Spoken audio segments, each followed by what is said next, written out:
حضور پاک مبارک رشتیا وی، قسم دے که دروغ وی، رشتیا وی چې ښځې دا د شیطانانو جالونه دي. خپکیږئ ما دې زمانه کې په مارکیټونو کې ورشه وګورئ، سړي به ډېرې او که ښځې به ډېرې، ښځې به ډېرې. او په کم لباس کې بار دا زنانه ګرځي، په نرو جامو کې ګرځي. نبی علیہ السلام فرمائی وی اخر زمانه کې به ښځې څنګه جامې به اغوستی او بربنډې به کاسیات عاریات، جامې به اغوستی او بربنډې به. صحابو ته خو د دې زمانې دا نری لباس د سیپون جوړې او د جارجټ لوپټې یې نه ویلې دي. هغې به وی دا به څنګه صاحب جامې به اغوستی بربنډې به وی، او جامې به اغوستی او بربنډې به. او پلاره چیزی مائلات ممیلات، دی بزان سړو ته مائل کئی، داسې تلل به کئی، او سړي بزان ته را مائل کئی. رؤوسهن کاسنمة البحت، او سرونه به داسې د مکیز نه لوړ او کاږه به وړي لکه عربو کې دا سره اوښان دي بهتي لوړ قباني وي او داسې یو طرف ته مایلي چې په لاره ځي نو د کاږه به په لاره رواني، سټ به په لاره کوږ رواني چې سړي راته رامایل شي. رښتیا وایه حضور پاک مبارک چې څه خبره کړې ده هغه ده که نه ده؟ اوس د جارجټ لوپټه چې د کمې ښځې په سري د ښځې وجود عورت دی، چې دا مونځ کوي که مخې ښکاري نو خیر دی، که لاسونو دا تلی ښکاري نو پروا نشته. او بعض علما وی نه خیر دی که دا ګوتې یا د پاسه د لاس دا شا دا ښکاري نو ام خیر دی، بلکې بعض علما وی چې نه ګوتې به ښکاري دا د پاسه حساب هم نه ښکاري، تلی دی ښکاري. زه خیر دی که دا د پاسه حصه او تلی ښکاره شي پروا نشته، دارنګې د خپو تلی که ښکاري پروا نشته، او که د خپو د ګوتو د پاسه دا پنجه ښکاري بعض علما وی دا به م پټی، خو دا ګرانه ده که دا م ښکاره شي پروا نشته، ګیټونه لاندې حصه به پټی، پنډی به پټي، سټ به پټي، ویښته به پټي، که دې کې دا ښکاره شو مونځ یې ورسره نه کېږي. اوس تاسو نه تپوس کوم دلته ناست شو کمې ښځې چې د سیپون یا د جارجټ لوپټه په سر کړي نو ویښتې ته بار ښکاري که نه ښکاري؟ مونځ به د کم ځای نه وشي؟ یا سټ ته بار ښکاري، سټ ټول اندام دې ښکاره شو، مرۍ ته بار ښکاره شوه، مونځ د کم ځای نه وشو؟ غوږونه یې ښکاره شو، څونه اندامونه ښکاره دي. داسې جامع غوندې لباس پرتوګ چې د هغې نه دننه پنډی ښکارېږي نو مونځ به د کم ځای نه وشي. او ورونو ګوره یاد وساتئ که یو ښځه وایي زه خو په کور کې دننه مونځ کوم زما ویښته ښکارېږي نو ښکارېږي دی، نه ښځه که داسې کوټه کې مونځ کوي چې دروازه ځان پسې بنده کړي هېڅوک هم نه، بیا هم عورت پټول وله فرض دي. داسې کوټه کې چې هېڅوک نه، بیا به هم سر پټی، بیا به هم سټ پټی، بیا به هم مری پټی، بیا به هم لیچې پټی، او بیا به هم پنډی پټی. او که دغه پټه کوټه کې وجود ښکاره شو نو بیا مونځ ورسره نه کېږي. د دې ښځو مونځونه بیا کېږي؟ قطعا نه کېږي. نوک پالش چې ښځه پر نوکونو مږي، نوک پالش سره د کم ځای نه اودس کېږي. او که ښځه په لوی اودسماتي کې ده، په غسل کې ده، او نوک پالش په نوک پورې دی، لاندې اوبه نه ورځي، دا ګناهګاره ګرځي، دا پلیته ګرځي. نه اودس صحیح کېږي، لاندې نوک اوچ پاتې شو، د پاسه پې دغه پروت دی، د نوک پالش هغه رنګ پې د پاسه پروت دی، که غسل کوي لاندې اوچ پاتې شو، اودس ونه شو، غسل نه وته، که مونځ کوي څونه ګناهګاره به ګرځي. نوک پالش د ښځو دپاره ګناه. او راشه وګوره ښځې پورې کوي که نه پورې کوي؟ دا څومره ګناهونه دي د ښځو. نکري دې پورې کې ښځه، نکري ده چې په نوک ولګي د نوک عیسه وګرځېده، د نوک جز وګرځېده، هغه د نوک نه بیا نه لرې کېږي. او نوک پالش چې په نوک پورې شو چې معمولي غوندې اوچ شي او زور ورکړي نو ته خوا جدا شي، د نوک عیسه نه ګرځي. ښځې نوکونه پرې کوي، که نه پرېږدي یې اوږده اوږده نوکان.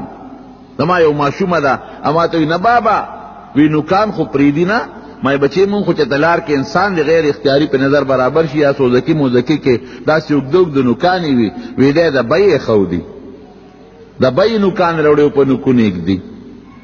ښځو سرونه کټ کړل د سړو شان.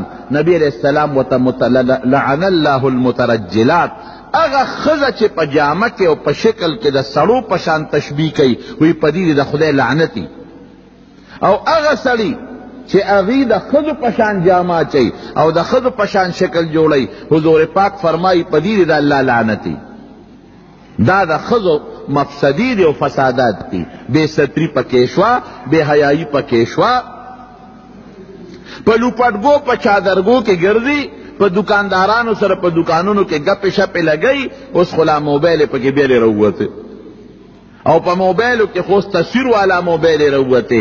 اورېدلې مې دي هلکان او جنکۍ د موبایل په ذریعه بل ته تصویرونه هم لیږي. د خدای قهر او غضب به په دې وطن نه راځي.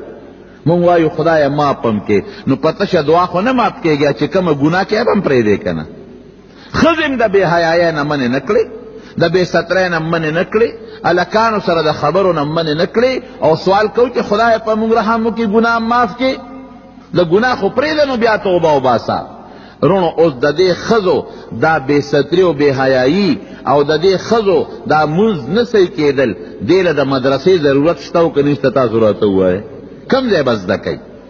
دې له پکار دي چې دیني مدرسه کې دا ماشومان جنکۍ داخله کې علم پې وکړئ، قرآن پې زده کړئ، احادیث پې زده کړئ، دینی مسائل فقه پې ووایئ چې ښځو ته پته ولګي چې په کم لباس کې به زه مونځ کوم، بار بس په کم لباس کې وځم.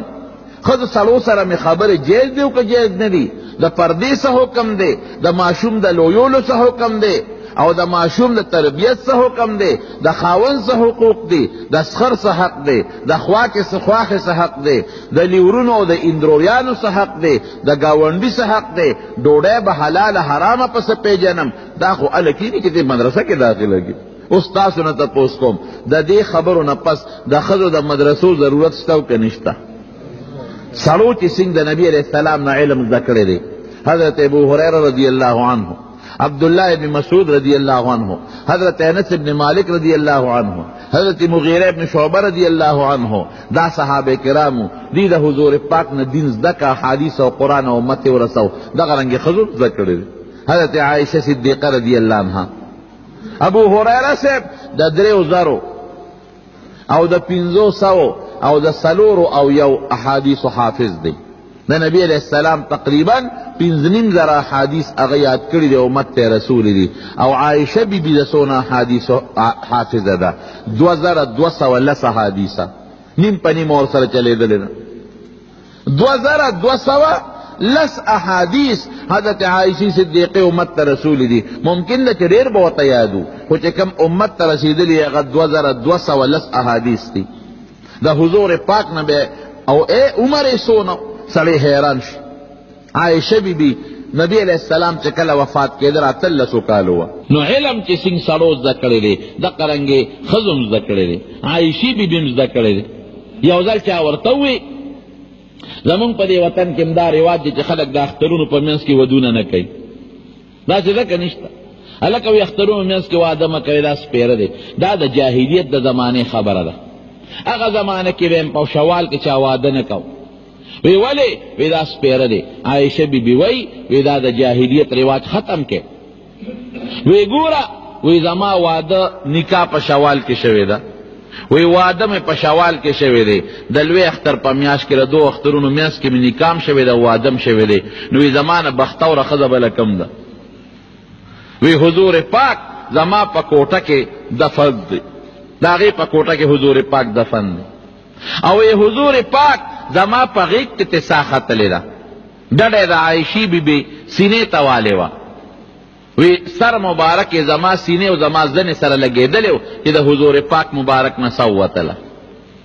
او وی دغه وخت سره حضور پاک مبارک بیمارو. نو زما رور راغی عبدالرحمن، هغه سره مسواک و. نو نبی علیہ السلام ډېر په شوق هغه مسواک ته وکتل. وی ما ورته وی چې صاحب مسواک ته م زړه کېږي مګې؟ وی سر مبارک یې وړقو. وی مسواک مې راواغېسته. وی مې چې صاحب وی چې غاښونو کې ومږه مسواک کلک و. وی مې چې صاحب درلی نرم کم نو سر مبارک یې وړقو. نو ما راواغېسته او په خپله خوله کې مې په غاښونو باندې پوره نرم کو. نو بیا مې حضور پاک مبارک له ورکو. نو هغې هغه مسواک ومږه. هغه مسواک یې لاس کې و چې روح مبارک یې لاړ.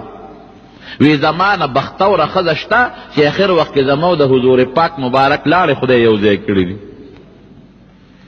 شیخة الحدیث، دا حدیث لوی استاذه او د قرآن لوی استاذه او د لوی صحابه کرام استاذه عائشہ بی بی.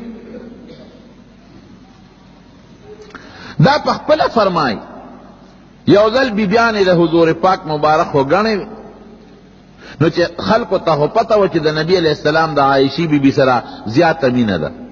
د اختیار نه بار. حضور پاک ټولو سره یو شان محبت ساته، او عائشې سره غیر اختیاري مینه طبعي د بعض انسان زیات دی. بیبیانو ورته عائشې نبی علیہ السلام ته ووی چې تا له خلق ډالۍ او تحفه راوړي، اله راوړي چې تا عائشې بیبي کرې.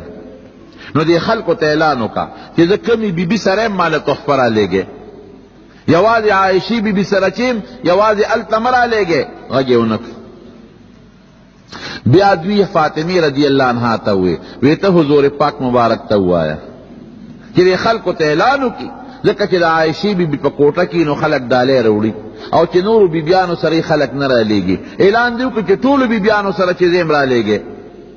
چې فاطمې رضی اللہ عنہا نبی علیہ السلام ته الوی، نو حضور پاک ورته وی بچې لا توزینی فی عائشہ، د عائشې په حق کې ما مخه پکوه. قسم دې وی چې نورو بیبیانو سره د چته ناستم وحی نه راځي، او عائشې بیبي سره چې زه په هغه صادر کې یوازې ملاستم بیا هم جبریل راځي او وحی راوړي. دا د هغې فضیلت او څونه هوښیاره وه. یو ځل فاطمه رضی اللہ عنہا ورسره ناسته وه، اخو د حضور پاک لور ده. چاوی ته غوره که فاطمه غوره ده رضی اللہ تعالی عنها.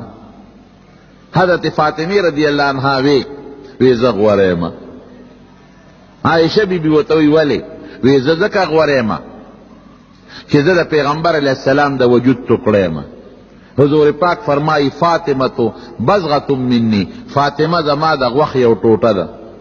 فمن اغضبها فقد اغضبني، چا چې هغه غصه کړه نو زه یې غصه کړم.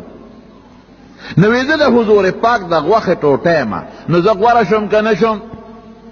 ګوره دې هوښیارتوب ته وګوره. دا ورته څه وی؟ وی بېشک دا منم چې ته د حضور پاک د غوښې ټوټه، بلکل منم. په دې وجه ته ډېره خوښه او مونږ ته هم ګرانې او د الله هم خوښې او د حضور پاک هم خوښه وي. خو په جنت کې به تا د علي صاحب لاس نیولې هغه سره به روانې، او ما به د حضور پاک ګوته نیولې هغه سره به روانې.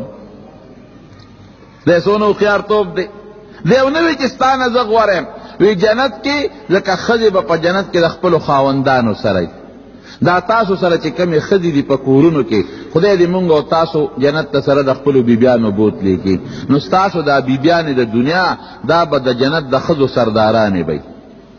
څونه حورې چې بنده سره یي د هغې ټولو مشره به ستا د دنیا دا ښځه. ما یو ځل ترجمه کې دا خبره کوله، مې دا ښځې به جنت کې در سره یي. یو سړی راته وی د دې بلاګاو نه مونږ جنت کې هم نه خلاصېږو. مې دا بال ته بلاګانې ني، دا بال ته خشتۍ ښکلې بی او ستا بیبي بی په جنت کې. نو څونه ښکلې جواب ورکوي. وی بېشک زه منم ستا فضیلت د حضور پاک مبارک لورې د هغه د غوښې ټوټې، خو په جنت کې به د خپل خاون علي صاحب سره د هغه ګوته به دې ونیولي، او زه په جنت کې د رسول الله مبارک سره یم د هغه ګوته به مې نیولي. بیبیانې ډېرې هوښیارې وي. امهات المؤمنین ورته وی د مسلمانانو میندې. النبی اولا بالمؤمنین من انفسهم وازواجه امهاتهم. د پیغمبر بیبی دا د مسلمان مور درونو. نو دین چې څنګه د صحابه کرامو سړو نه خور شوی دی، دغه رنګ دین د بیبیانو نه هم خور دی. عائشہ بیبی وګوره، حضرت ام سلمہ رضی اللہ تعالی عنہ وګوره، حضرت میمونہ رضی اللہ تعالی عنہ وګوره، دارنګ نور ډیری بیبیانې دي. ام سلیم رضی اللہ تعالی عنہ دی د دین خدمت کړی دی او د حضور پاک مبارک نه حدیث د کړی دی او قرآن زده کړی دی او د قرآن او د حدیثو پوهه حاصله کړی ده او بیا د امت ته رسول ده. یو ځل ښځو حضور پاک مبارک ته شکایت وکړ، وی صاحب دین د نه ټولو سړو زده کړ، موږ له یو ورځ مقرر کا چې په هغه ورځ موږ درته راځو او موږ ته دین ښیې. حضور پاک مبارک ورته یو خاص ځای مقرر کړ، هلته به له نبي علیه السلام راته او شریعت به یې ورته ښو، قرآن او حدیث به یې ورته ښو.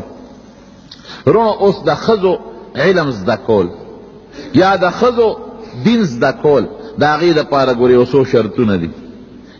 ابن عامدین شابی رحمت الله علیه په شامی کې لیکلی دي. د سړو په شان نه دي دا شرطونه پکې شته. ښځه که په کور کې علم زده کوي ډېره ښه خبره ده، د کیسټ په ذریعه یا د لوډ سپیکر په ذریعه یا د ریډیو په ذریعه ترجمه اوري یا د احادیثو درس ډېره ښه ده. خو ښځه که بار ته وځي استاده ده او یا شاگرده ده، هغې له یو څو شرطونه دي. یو شرط پکې دا دی چې دا به په پرده کې وځي، پرده کې به ځي، دا یو شرط، بې پردې به نه ځي. دویم شرط پکې څه دی؟ که سفر نږدې و لکه دروازې نه دروازې ته ځي، اکثر دا زنانه په خپله محله کې د یو کوڅې نه بلې کوڅې ته ځي، نو خیر دی که یوازې ځي، یاره چې فتنه نی. او که مزل زیاتو نو ذی رحم محرم، هغه انسان به ورسره ځي چې هغه سره مستقل نکاح همیشه نه کېږي، رور به ورسره ځي، پلار به ورسره ځي، زوی به ورسره ځي، یا خپل خاوند به ورسره ځي، د ماما زوی سره، د ترور زوی سره، د تره زوی سره، لیور سره به نه ځي، دا ګناه ده. دریم څه دي؟ دریم شرط دا چې کوم ځای کې دین زده کوي هلته به سړي نه اختلاط مع الرجال، کوئی ایجوکیشن چې ورته وایي دا بني، ځان له ښځې بی سړي بني. او څلورم د فتنې نه به امني، که چېرته په لاره ورته چا کتل یا فتنه ترې جوړېده بیا به هم نوځي. چې دا څلور شرطونه یي نو ښځه د علم زده کولو دپاره او د علم د ښودنې دپاره د کور نه بهر هم وتي شي. زمانه داسې درونو چې د ښځو فتنې ډېرې زیاتې دي، نو د دین نه خبرول پکار دي. زمانه داسې ده چې د ښځو مفاسد زیات دي، بربنډتوب زیات شو، بیدیني زیاته شوه، او ښځې خو د سړو جالونه دي د شیطانانو، سړي پې ښکار کوي. نو پکار دی چې مونږ ښځو ته علم وښایو، دین ورته وښایو. اوس یو حدیث چې ما وایي هغې ته غوږ کښېنه. حضور پاک فرمایي المرأة اذا صلت خمسها، سړو ته جنت ګټل ګران دي او ښځو ته ګوره ډېر اسان دي. د ښځو مجبورۍ زیاتې دي، سړو ته جنت ګران، ښځو ته آسان. حضور پاک فرمایي المرأة اذا صلت خمسها، چې پنځه منځونه خپل کوي، وصامت شهرها، او د رمضان روجې نیسي، واحسنت فرجها، د خپل اندام